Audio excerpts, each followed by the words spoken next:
Hi, welcome along to the Transfer Show. This time next week, it'll be like Christmas Day for these two. It will be deadline day. What will Santa have delivered for the 20 Premier League clubs? We'll find out. Lots to discuss with a week to go. Clubs attempting to get their business done. We'll have the latest on Tottenham's pursuit of Adama Traore. And could they also be in for a striker?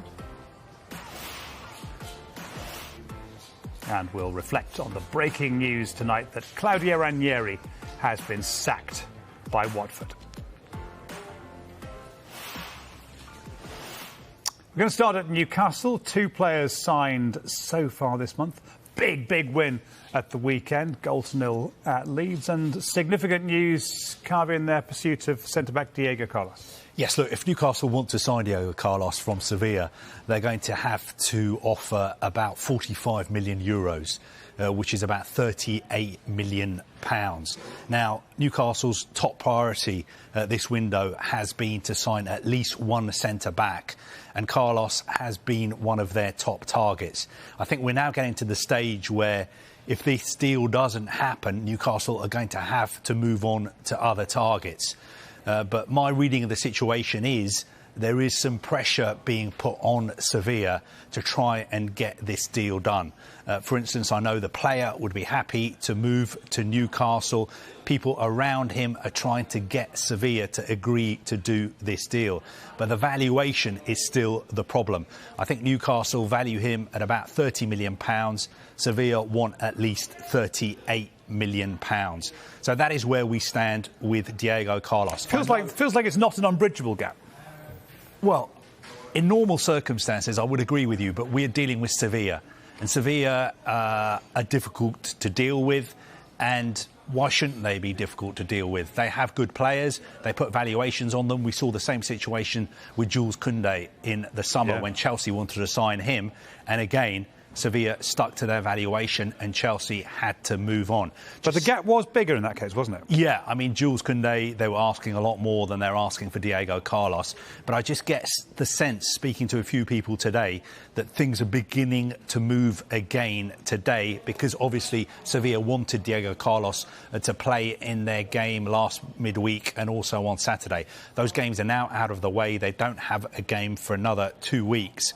So I think it's getting to a sense of now or never as far as Diego Carlos is concerned, because if Sevilla don't agree to do a deal, Newcastle need to look elsewhere. Just staying with Sevilla as well, obviously we've known for a while that they want to sign Anthony Martial on loan from Manchester United. United were asking for a loan fee of €5 million and all his wages paid £200,000 a week. Again, lots of reports in Spain this evening that there is some movement on that deal and Anthony Martial could be moving on loan to Sevilla, but that is not confirmed yet. OK, since you've raised United, what about Jesse Lingard? Newcastle not the only club by a very long way who are interested in Jesse Lingard.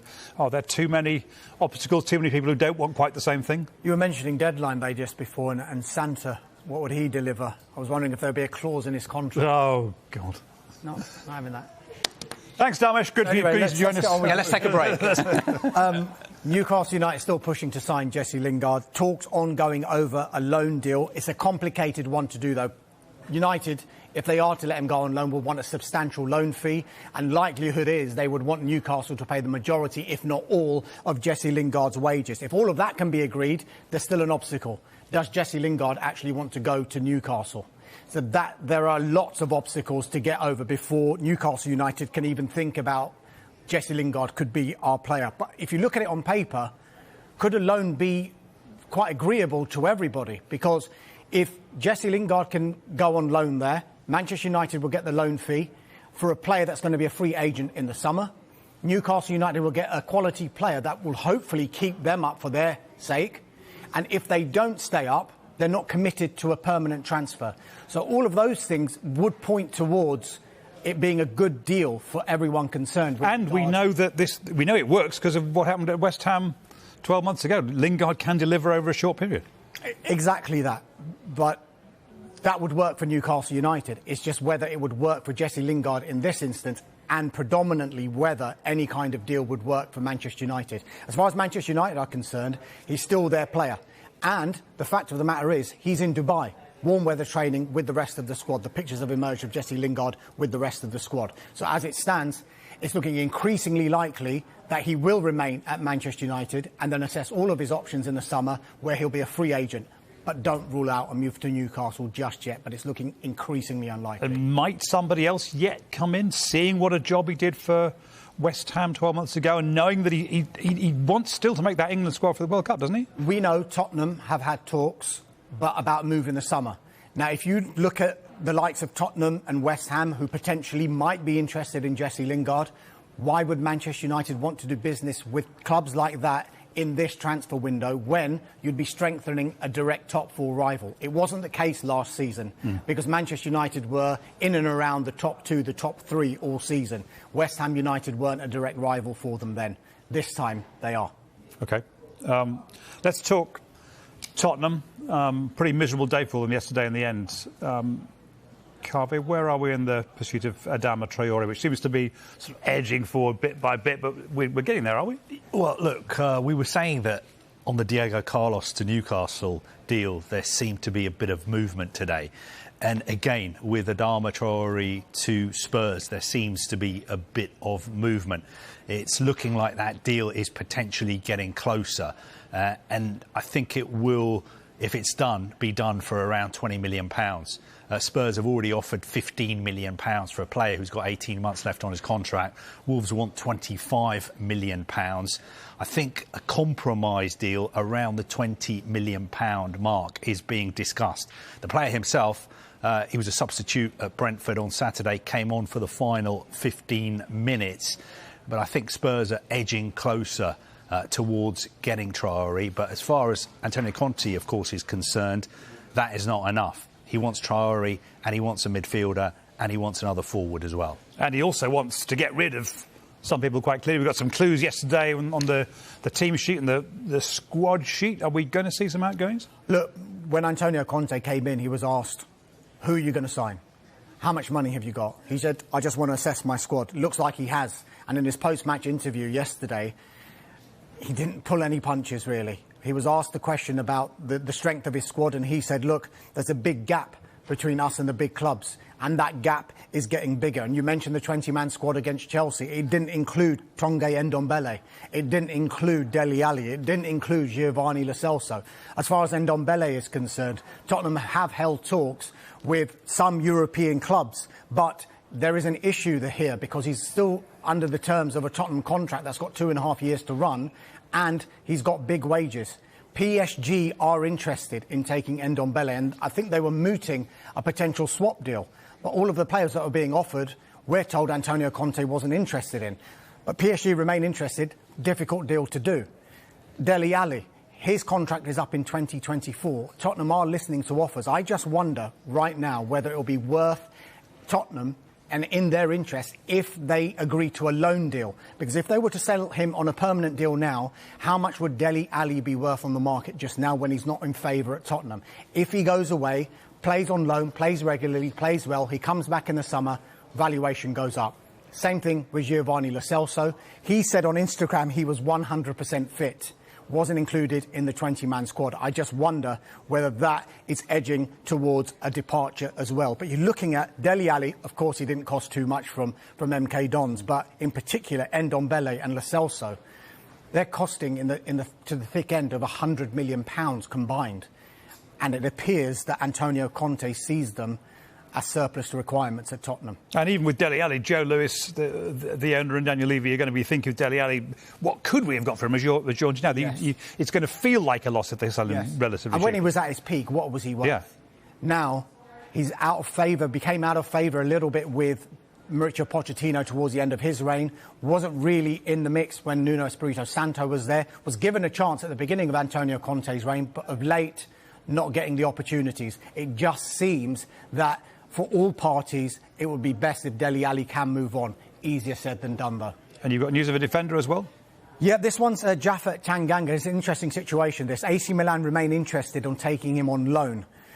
He's featured 19 times, though, so far this season. Now, I just think, as it stands, Tanganga is concerned about his potential game time once everyone is fit. So Eric Dyer is back, But once Christian Romero comes back, and if he doesn't show any ill effects, will Tanganga get as much game time as he's getting now?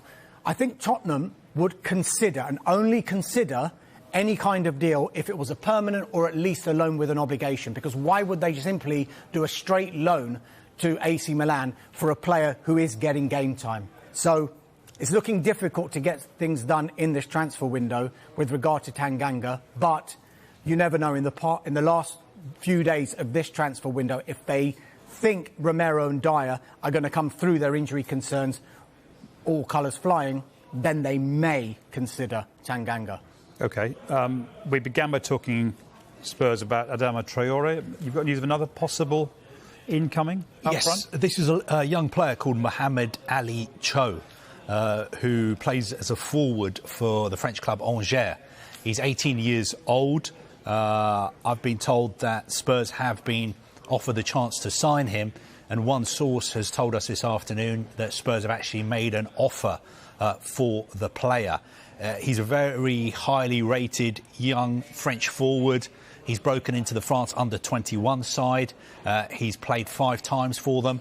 I think he spent quite a lot of time at Everton in their youth system, and I think he's actually played for some England underage teams as well. But he decided to switch to France, and that's why he's played for the France under-21s. But his age, 18, makes me think that as far as Spurs are concerned, he is one for the future. And it reminds me of a deal they did last summer for a young midfielder at Metz called Papa Sarr, 19-year-old. They signed him from Metz, but he stayed on loan for the whole of this season at Metz as well. So I think there's a sort of dual-track transfer policy at Spurs. They're working on deals for players of today, but also they're keeping across some of the best young players around the world, especially in Europe, especially in France. And it could be that Mohamed Ali Cho is another young player they've identified as a star of the future. OK, we'll keep an eye on that one. Let's not forget the big breaking news from the Premier League, which we brought you a little bit more than an hour ago, that Watford have confirmed the sacking of Claudio Ranieri after 3 months in charge. We saw it coming. We know how Watford operate. Darmish, what now? Didn't really come as a surprise, a huge surprise. If you look at Claudio Ranieri's Premier League record at Watford, he's been in charge of 13 games. 2 wins, 1 draw, 10 defeats. That's 7 points out of a possible 39. Those 2 wins were bigger ones, though. 5-2 away to Everton, 4-1 at home to Manchester United. And I think there were surprise results to the teams that they were inflicted on, because they've since sacked their managers in Rafa Benitez, and that was the final straw as far as Ole Gunnar Solskjaer was concerned. But he leaves Watford in 19th position. They're 2 points off safety. The only team below them is Burnley, and they've got 2 games in hand over Watford. If you look at the season so far, 14 points in total for Watford. 7 points out of 13 games, as I mentioned, for Claudio Ranieri. 7 points from 7 games for his predecessor, Xisco Munoz. So really no surprise that Watford have decided to take this course of action. The one thing I am a little bit surprised with is the fact that they backed him in the transfer window so far this transfer window. He's signed 3 players. Another one, Kalu, the Nigerian international winger, is close to being signed. So they did back him in this transfer window, but I just think that defeat at Norwich, at home, and the manner of it was basically the final straws for us. How much you think they backed him depends on how much you think Ranieri, the head coach at Watford, decides the incomings, and how much the Pozzo family decide the incomings, doesn't it? This is true. Yeah. Carvey, what next? Now that there's presumably a new man coming in view of what I've just said, does it change anything? Look, first of all, I think we should start off by saying, talking about Claudio Ranieri and what a sort of gentleman he is, and I don't think you'll find anyone in the game who's got a bad word to say about him. I think this is his 4th spell in the Premier League. He did a pretty good job as a Chelsea manager when he got that nickname of the Tinker Man, and he got them to the Champions League semi-final. Lost his job because Roman Abramovich had bought the club. Then he did that incredible job at Leicester City, the most remarkable Premier League champions of all time. Nobody can take that away from him. Then I remember he was the manager at Fulham. I was outside Craven Cottage when he lost his job after just 100 days. And I think this job, he came into it with his eyes wide open. He didn't become head coach of Watford in October thinking, I'm going to be the Watford head coach for the next decade. He's very, very good friends with the Pozzo family. Gino Pozzo owns Watford. He knows how they operate. And yes, it is controversial. Yes, a lot of people in football criticise Watford for the way they hire and fire coaches. But overall, it has been pretty successful for them. Because if you look at Watford's history, they're not a club who are an established Premier League side. You know, a lot of their history they've spent outside the Premier League. Whereas under Gino Pozzo, and because of the way he hires and fires managers, they have spent quite a lot of time in the top division. And I think I was at Vicarage Road a couple of years ago when they just sacked a manager or they were appointing a manager. And I was speaking to one of the senior executives at the club. And I asked them about this controversial policy they have of hiring and firing so many managers. And he looked at me and he said, look, when things go wrong, you can either hope for a change or you can make a change. And our philosophy is we always make a change. We don't hang around hoping that things are going to turn or things are going to become better. We make a change. And I think the owners of the club would have watched that performance on Friday night. They would have looked at Claudio Ranieri's record, 11 defeats in 14 games. They would have looked at the Premier League table, one place off the bottom. The only club below them, Burnley, who have 2 games in hand on them. And they would have thought, look, this is the perfect time to make a change because the new head coach will have half the season to try and turn this around. And of course, Watford's owners still believe that they have a very, very good squad who are more than capable of staying in the Premier League. OK. Listening to this, you two, because you know half this story, you don't know all of it. It has developing right now on Sky Sports Premier League at the Africa Cup of Nations.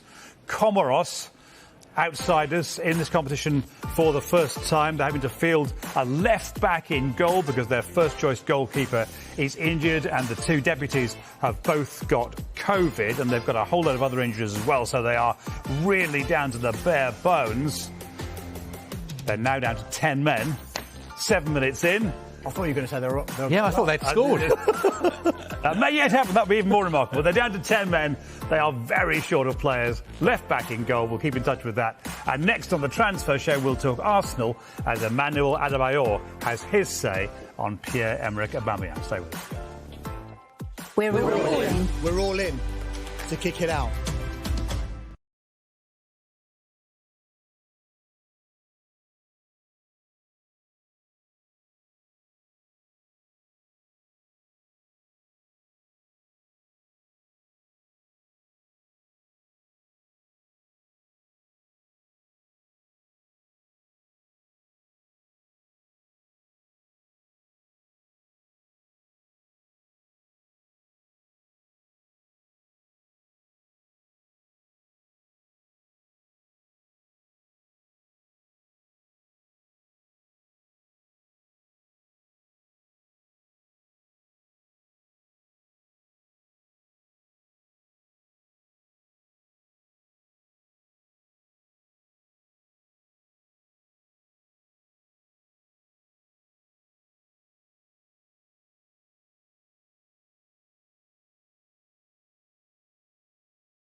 This is the Transfer Show. We're going to talk Arsenal now, with continuing doubts over the future of former captain Pierre-Emerick Aubameyang. Emmanuel Adebayor has had his say on Aubameyang's future and believes it's not the player with the issue. Since the first problem that happened with Arsenal, I know he's definitely going to go through a lot, because that's Arsenal for you. You can do whatever you do. They never learn, or they never knew how to forgive. So I knew he went through a lot. But, he's a strong player. He's a good player. He's a fantastic player. I wish him all the best, and I sent him a message already. So, we just want him to bounce back, because either we like it or not, he's an African brother, and we want him to keep representing Africa the way he was doing it before the problem. Do you think there's a way back for him?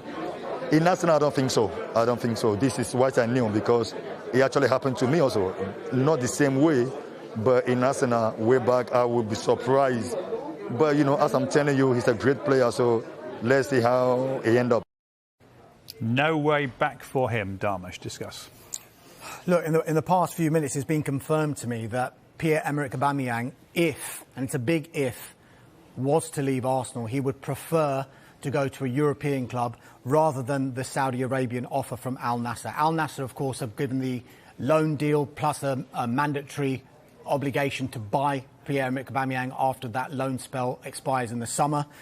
There are a number of European clubs who are interested: Milan, Juve, Sevilla, Marseille, PSG. You'd have to question who would be able to afford the wages, though, because more likely the Saudi club would be able to cover all of Pierre-Emerick Aubameyang's wages. But look, it must be said here, Pierre-Emerick Aubameyang has got 18 months left on his contract. He's an Arsenal player. He hasn't asked to leave Arsenal. The fact of the matter is, his situation, as far as Arsenal are concerned, is got to the point where they probably would consider offers for the player if they came in. But, like we've been saying about Jesse Lingard, a club can agree everything that they want with another club. A player who's under contract will have the final say. So if he doesn't want to go somewhere that there's been an agreement with, he doesn't have to. He's got 18 months left. Part of it depends on how much he still values himself as a competitive player. Does he want to really go off and play in the Middle East, or does he still want to show the world that he can do it at a higher level? I'm sure he would want to display that, and who knows? We can't say for 100% that he won't be an Arsenal player come the end of this transfer window, because Arsenal are finding it quite difficult to recruit just now. They are in the market for a striker, but they have a situation there with a number of their strikers, not least Aubameyang. Lacazette's into the final 6 months of his contract. Nketiah's into the final 6 months of his contract. As far as Nketiah is concerned, it's a question of when he's going to leave and not if, is the information I'm getting. And Lacazette into his 30s now. Are they going to offer him a new contract? So a lot of uncertainty there with regard to the striker. And in terms of incomings, is Dusan Vlahovic, has that ship sailed? It's never sailed. Look, they're interested in him. Didn't play yesterday for Fiorentina? Yeah, look, Fiorentina would be open to doing business in this transfer window, but he's got 18 months left on his contract, and it looks like he wants to wait until the summer when he's got 12 months left and assess all of his options, and he wants Champions League next season. OK. Thank you, gentlemen. Darmish and Carvey have got plenty left to say. Just to say, if you're watching us on Sky Sports main event, coming up, it's Blackburn against Middlesbrough in the Championship. And Manchester City fans are going to tell you about what a new potential signing for them might bring after the break.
Hello again, this is the Nick and Nick section. We're going to talk about Manchester City target Julian Alvarez, who we've told you on Friday they're in talks to sign the River Plate striker. So here is Nick Wright, Sky Sports feature writer. You've been looking at his career stats. What sort of player is City getting? Well, he's someone who's seen as the next big star of Argentinian football, really, and a move to a top European club has been on the cards for a while. He's 21, senior international already, very quick, skillful, clinical and also versatile. So he plays primarily as a striker, but also very effective off the right. Now, the league season in Argentina finished in December, and Alvarez was really outstanding. He helped River Plate win the title and finished top scorer as well with 18 goals in just 21 games. Only a handful of players in the division had more shots than him, and as you can see, nobody had more shots on target. He got a good number of assists as well there, and also ranked 7th in the division for chances created. So that's quite unusual for a striker, but shows he is much more than just a goal scorer. Touch of the Harry Kane's, maybe. An Argentina striker going to Man City, so he's going to be compared not so much with Harry Kane, but Sergio Aguero. Are there similarities there? Well, there are similarities. Physically, certainly they are alike. You know, they're both 5'8", and like Aguero, he's quick, but he's also strong. You know, he's got that low centre of gravity, and he bounces off defenders. So Aguero scored all kinds of goals for Man City now, as we know. And if we break down Alvarez's scoring record with River last season, we see he is capable of the same. So most of his goals came from inside the box, as you can see, with 4 inside the 6-yard box, but also 5 from outside the box, which was the most in the division. So that shows a real threat from distance as well. Now, he's got a really strong right foot, but he's also very good with his left. You can see there he scored 5 goals with his weaker foot, and also a headed goal. So like Aguero, he's small, but he's good in the air.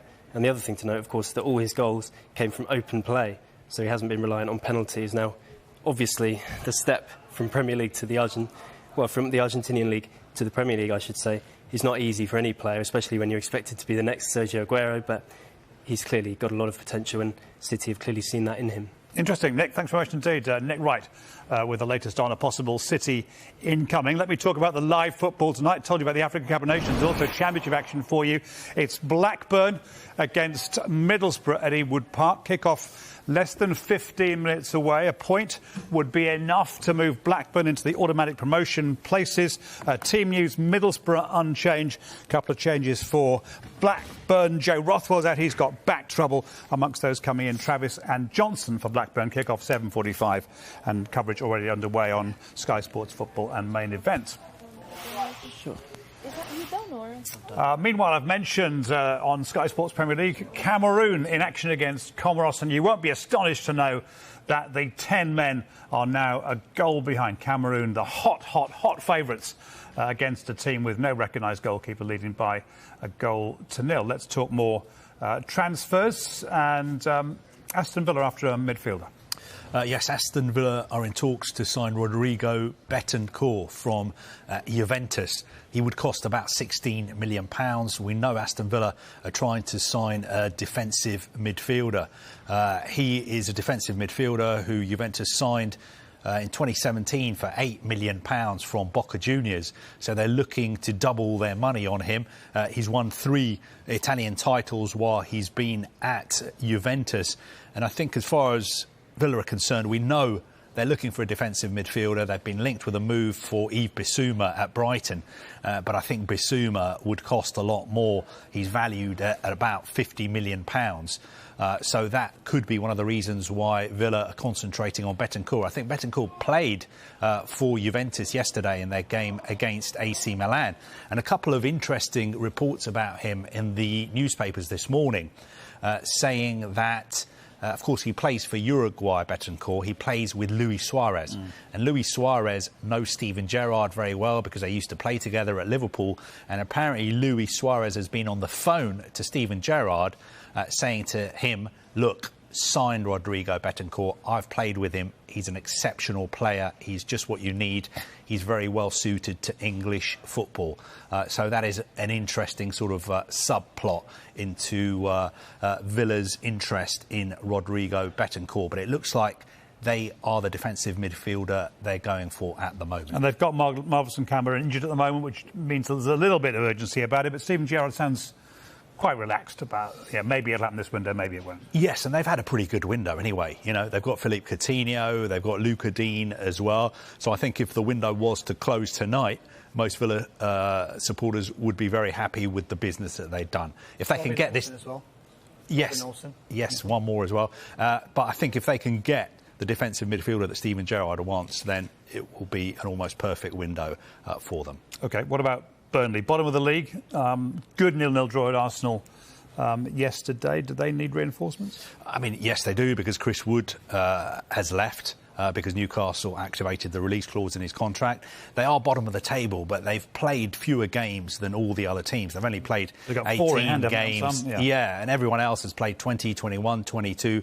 So I don't think it's as bleak as it looks. But Burnley working very hard to try and bring in reinforcements.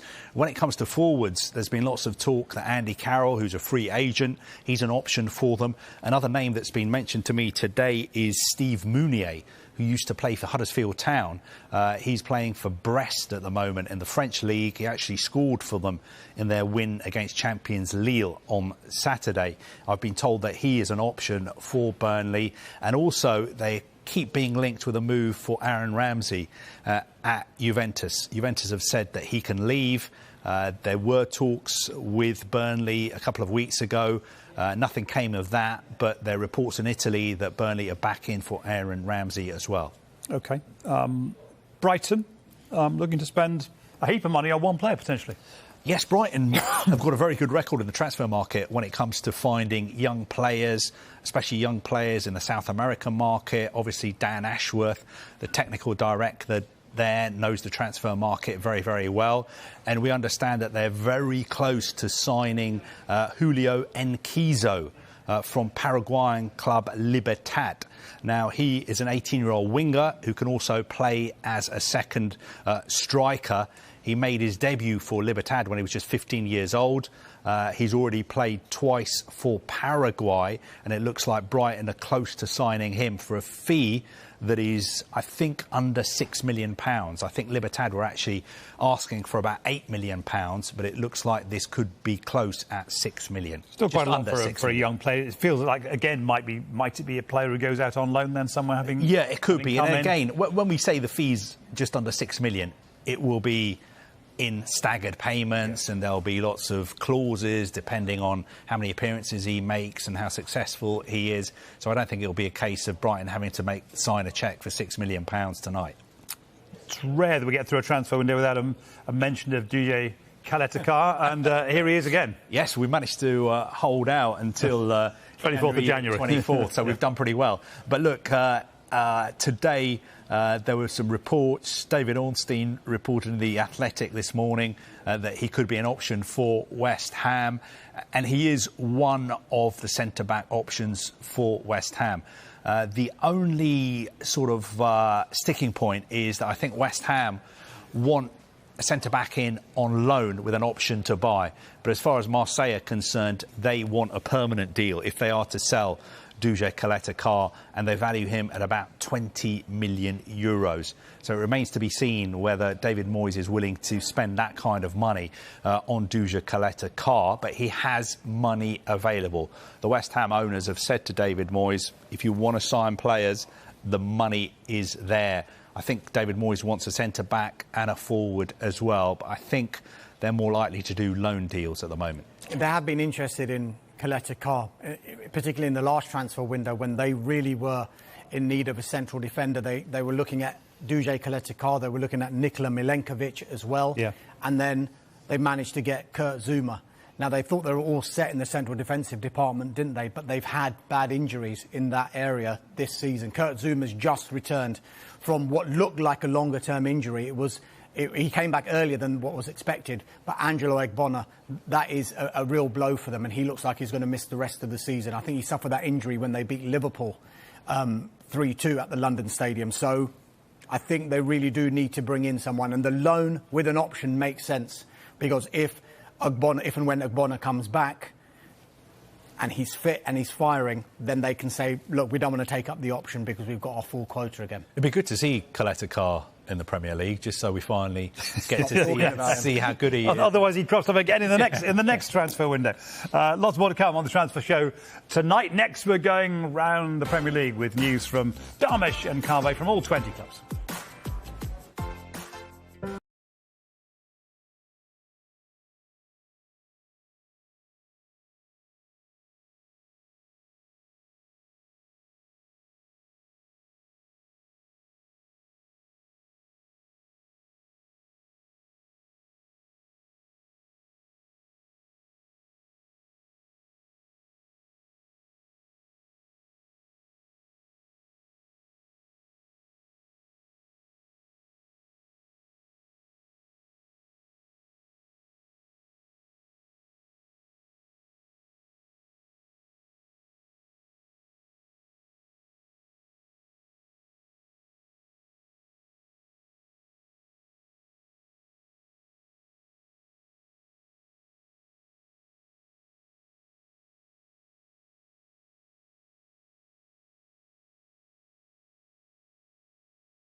With 1 week to go until deadline day, it's time now to go around the clubs, Dharmesh. It is indeed, Carvey. Pierre-Emerick Aubameyang would favour a move to a European club. That's if he is to move this window. Negotiations are ongoing between Aston Villa and Juventus for midfielder Rodrigo Bentancur. A sell-on clause inserted by his former club Boca Juniors is complicating the deal. Brentford close to finalising terms on a 6-month contract with Christian Eriksen. Brighton are on the verge of completing the signing of teenage Paraguayan attacker Julio Enquizo. The fee is just under £6 million. Burnley interested in Aaron Ramsey, Andy Carroll and Steve Mounier as they attempt to sign players in this final week. Chelsea have completed the signing of teenager Dylan Williams from Derby County. Jean-Philippe Mateta started yesterday's defeat to Liverpool. There had been speculation linking him with a move away from Crystal Palace. Everton are looking for a new manager, and one contender is Vitor Pereira. He lost his job at Fenerbahce just last month. Leeds United remain in talks to sign RB Salzburg midfielder Brendan Aronson. Salzburg don't want to sell him, but the player is keen on the move. Leicester City still looking for a centre-back, but they may wait until the summer now. Former Liverpool forward El Hadj Diouf has told us that Mohamed Salah deserves everything as talks continue over a new contract. Manchester City are working on a deal to sign River Plate striker Julian Alvarez. He's out of contract at the end of this year. Talks ongoing with Newcastle United as they try and do a deal for Manchester United forward Jesse Lingard. Newcastle will have to pay close to €45 million if they want to sign Diego Carlos from Sevilla. Talks are continuing. Sevilla won't let him go unless their valuation is met. As it stands, Norwich City manager Dean Smith is planning for Todd Cantwell and Max Aarons to stay. Cantwell wasn't in the 20-man squad at Watford on Friday. Ralph Hasenhüttl says early transfer talks with the club's new owner, Dragan Solak, have been positive. They have similar philosophies and targets. Tottenham close to a deal for Wolves winger Adama Traore. They've also been offered the chance to sign the 18-year-old Angers forward, Mohamed Alisho. Watford have sacked Claudio Ranieri after just 3 months in charge at Vicarage Road. Marseille defender Duje Kaleta-Kar is one of several centre-back options West Ham United are looking at. Adama Traore came on for the final 15 minutes against Brentford on Saturday. Wolves prepared to let him join Spurs if they get close to £20 million.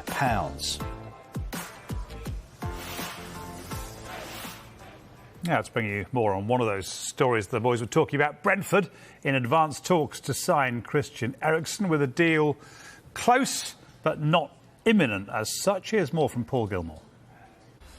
Well, there are still significant hurdles for Christian Eriksen to overcome if he's to make this sensational return to professional football so soon after those distressing scenes we all saw at the Euros. And of course those hurdles are very much medical related. Brentford will bring in a sports cardiologist to do all sorts of tests. It's not your average medical and ultimately it will be the medical experts deciding whether Christian Eriksen is fit to return. He believes he can. He has aspirations of playing at the World Cup later this year, running out in a Denmark shirt once more. He is 29 years of age, and you would think once those medical hurdles are overcome, then all parties ready to sign off on that 6-month deal. Also on a lesser scale, the work permit. So time maybe is against Brentford a little bit. We're not expecting anything maybe Monday or Tuesday. Christian Eriksen is not yet in the country, and that's another telltale sign that it's not imminent, but certainly progressing. But it will ultimately be the medical experts and all of these tests that will decide the outcome of this story. And wouldn't it be great to see Eriksen back in professional football, in English football once more, after everything he's been through? Certainly would. Paul Gilmore with the latest on that. We'll keep you in touch with developments, which may take a while as he goes through the various medical procedures. Time to recap the breaking news away from transfers night, though it may affect transfers. Watford sacking Claudio Ranieri after 3 months in charge. It surprised no one, least of all Don Goodman.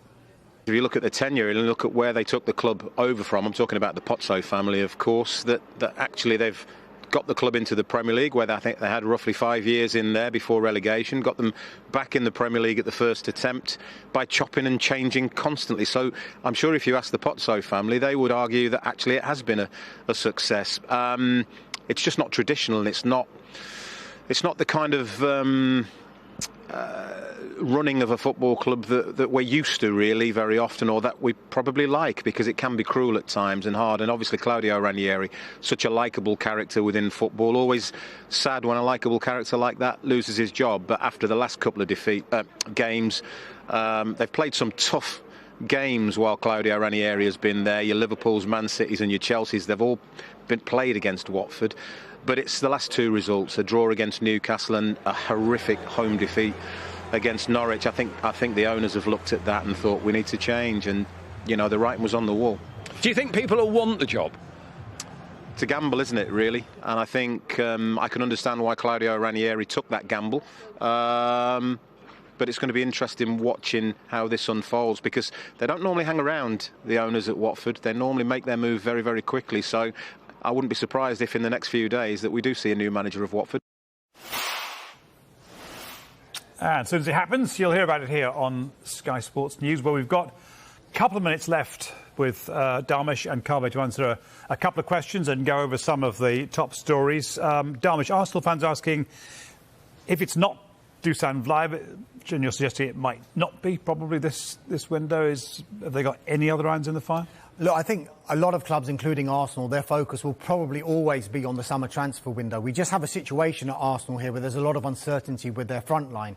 Now, Dusan Vlahovic is a player of interest, but I think they'd be foolish just to put all their eggs in that one basket, simply because the way it's working out with his agent and Fiorentina, they're not in communication, it seems, and it seems he's going to wait until the summer.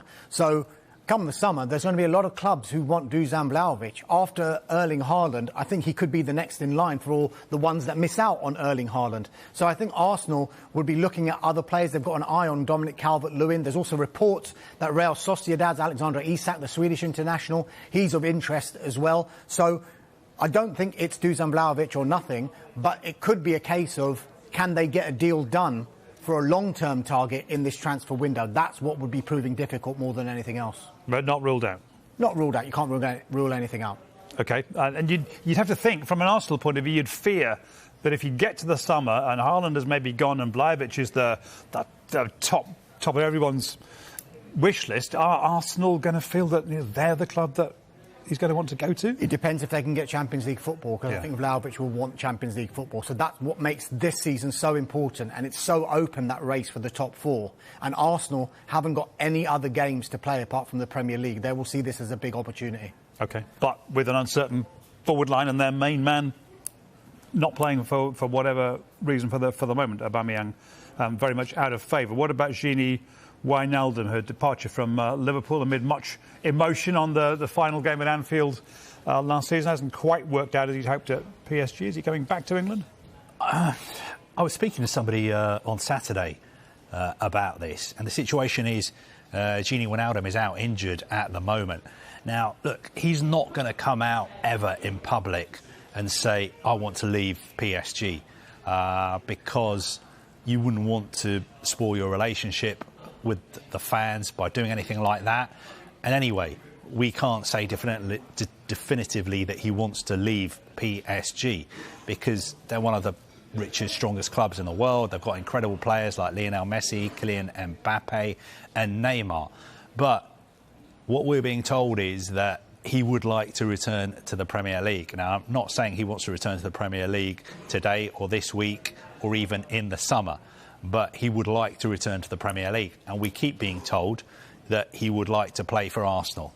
They're a club that he admired a lot when he was growing up. Some people have told me that he was an Arsenal fan. I'm not 100% sure that he was an Arsenal fan. But it is definitely something that appeals to him. Who knows? If PSG were to sign Ndombele on loan, would they let one of their midfielders go? Would then Wijnaldum become an option for Arsenal? Because we know Arsenal are looking for a midfielder as well. Those are the kind of things in the background, but obviously PSG have consistently said that we don't want him to leave. OK. Across North London, people asking what positions are Tottenham most looking at in this window, Dharmesh? Well, we know they're after Adama Traore, so a winger, but a winger that will probably be converted into a right wing back like Antonio Conte did with Victor Moses. They're also after a midfielder and a striker as well. Now, as far as the midfielder is concerned, this is quite interesting, because we know how many players that Antonio Conte looks like he wants to offload, one of them being Ndombele. Now, there was that talk of a swap deal involving Paris Saint-Germain. I spoke to our French football expert, Jonathan Johnson, who contributes to the transfer shows on a regular basis. He actually said Gini Wijnaldum would be the logical choice for a swap deal. Yeah. But he's currently injured, and he goes, pretty much anyone at PSG is available bar the big names. So for Antonio Conte, as the information we're getting is he's not interested in any of the players that have been mooted. There's quite a lot of players that Tottenham would be saying no to. But it's clear that Ndombele, the likes of Alli, Lo Celso, would generate funds as well, as far as spared wages would be concerned as well. OK, Dharmesh, Kaveh, pleasure as always. Thank you very much indeed. The boys will be back tomorrow, slightly different times. 5 o'clock as usual, then again at 6:30, because we've got a soccer special tomorrow evening. Vicky Gummersall in the chair for the transfer shows tomorrow. And coming up on Sky Sports News, going to keep you in touch with developments at Watford, who sacked Claudio Ranieri, and the championship game between Middlesbrough and Blackburn that you can follow live on Sky Sports Main Event. Stay with us.